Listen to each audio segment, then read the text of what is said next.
Lions are very unique for being the only social cat, be it large or small. There have been many theories about why lions are social, uh, and bulk of this research has been done in Africa. Groups of lions are called prides, but very often, unknowingly, we think prides are led by male lions, which is not true. Prides are essentially a group of related female lions who generation after generation more or less stay in the same territory. Males also live in groups, and these are called coalitions. And coalition size can range anything from 2 to up to 7 males, while it's more common to have coalitions of the size of 2 to 5. Prides, groups of females, can range enormously in size, anything from 2 females to up to 20, 25 females, and their related young, dependent young. So cubs, sub-adults up to about 2.5, 3 years old, at which age all males have to disperse.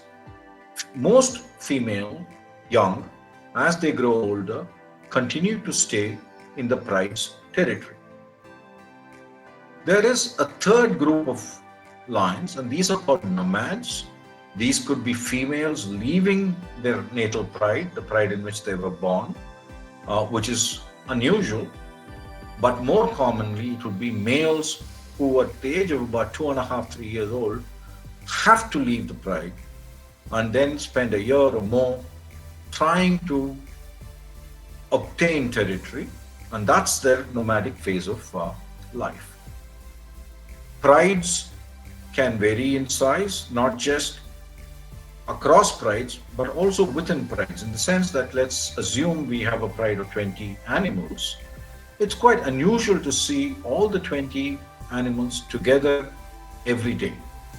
They split and fuse depending on the needs.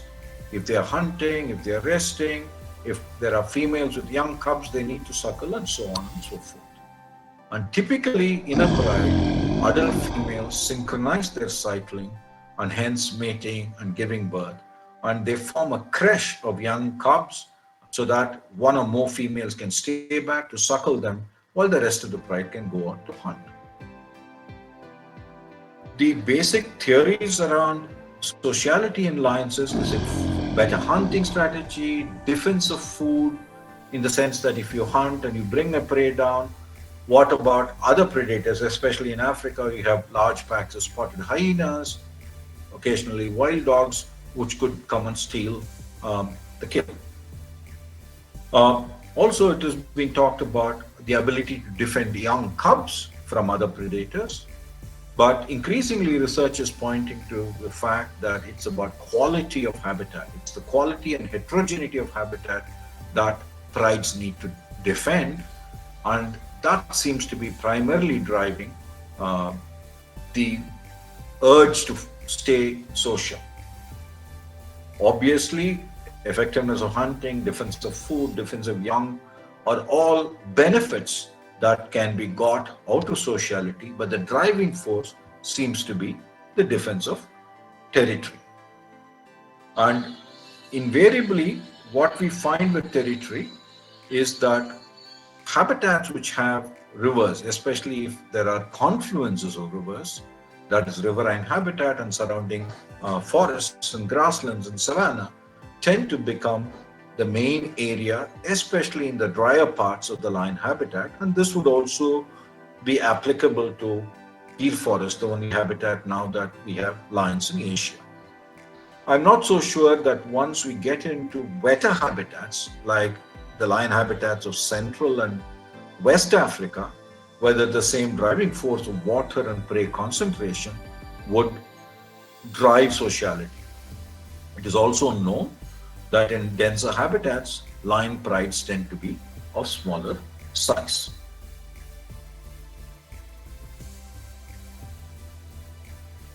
Now, in terms of conservation status for lions, both globally and in India, They are facing huge challenges. Uh, in Africa, the number of lions on the range have declined quite dramatically in the last 10, 15, 20 years, primarily because of habitat loss and also because of conflict and being hunted both legally and illegally. Current estimates put the African lion population, this is right across the continent, West Africa, Central Africa, East Africa, and Southern Africa, at something like 20,000 lions. That's a dramatic reduction in the lion population. On the contrary, but at a much smaller scale, the conservation status of the lions and deer, the Asiatic lions, has looked up. About 120 years ago, their population was down to something like 20 is what the records say. And today we are talking of lion population in the region of 700 lions. But they face a completely different challenge. All lions are in and around deer, so they face tremendous conservation risks. Since 2018, there have been significant mortality, primarily due to disease. The dreaded and highly contagious canine distemper virus has been recorded. In the last 4 or 5 months, there are records that up to 100 lions might have died in Gir.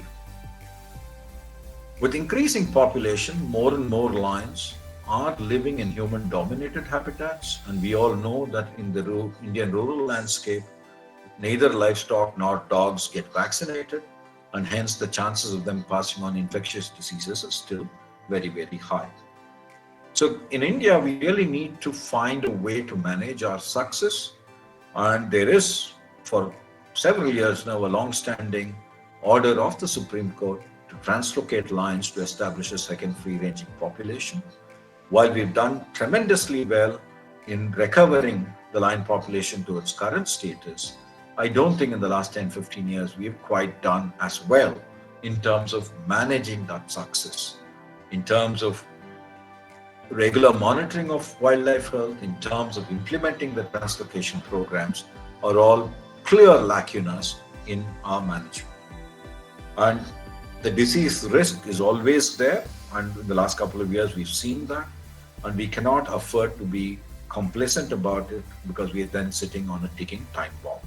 And let's not forget there is the standing judgment of the Supreme Court. So Kuno Wildlife Sanctuary in Western Madhya Pradesh has been identified. It's a well-managed park for lion translocation, and sooner we implement that, better would be the conservation future for the lions in India.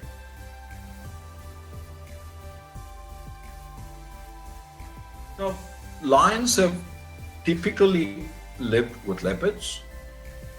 Leopards are much smaller than lions. They have different niches. Leopard, by its ability to be arboreal, can always escape from lion by climbing up a tree. I mean, let's not forget, lions typically would weigh twice that of a leopard, so a leopard doesn't really stand a chance with adult lions, and also lions live in groups, so and leopards are solitary.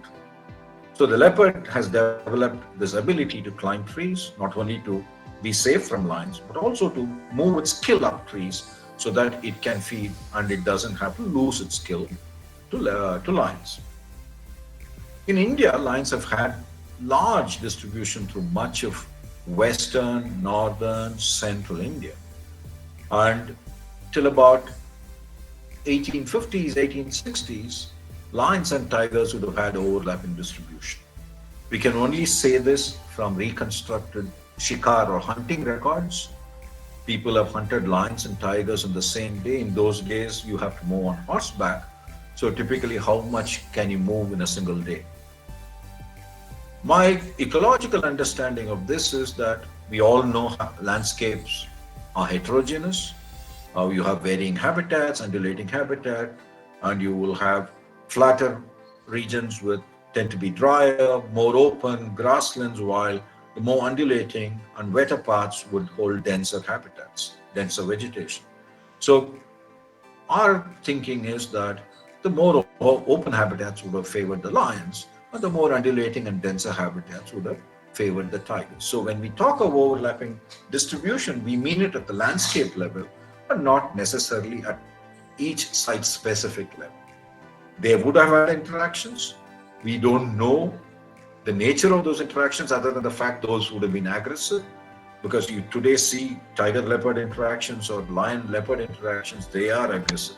Neither of the cat likes each other, and I would expect a similar negative and aggressive interaction between tigers and lions.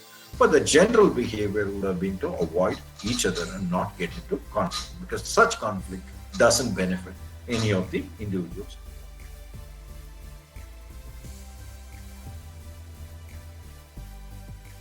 I was lucky to radio collar 8 animals. Once we had to do twice because the collar malfunctioned. This was 86 through 88, over 2 years that we did the radio collaring. It was with tremendous excitement and anticipation that we undertook this exercise. Obviously, it's an attempt at ensuring we get the kind of data that we want. So radio collaring is not for fun, but more a focused research tool. I spent nearly a year identifying the lions that needed to be radio collared. I was doing a population-wide study. So I had lions radio collared in the western part of Gir, in the national park central region of Gir, and the eastern part of Gir. So this involved a lot of travel for me because these are 70, 80 kilometers east to west direction, and lions also tend to move a lot. It was a tremendous learning experience, both to do the collaring as well as to follow those lines. Lions in general are much more easy to track on foot compared to tigers and leopards, but even then, you couldn't always be sure that you would sight the animal. With radio collaring, that greater ability, greater surety of tracking was there. So if you wanted to track for multiple days on the trot, you could do that with radio collaring. And in long-term studies, detailed observation studies, this tool is really invaluable. Currently, radio tracking methods, techniques, technology have all advanced much, much more since my studies in the mid-1980s. I'm particularly thankful to Biodiversity Conservation Foundation of India for inviting me to speak on the occasion of World Lion Day. Thank you very much.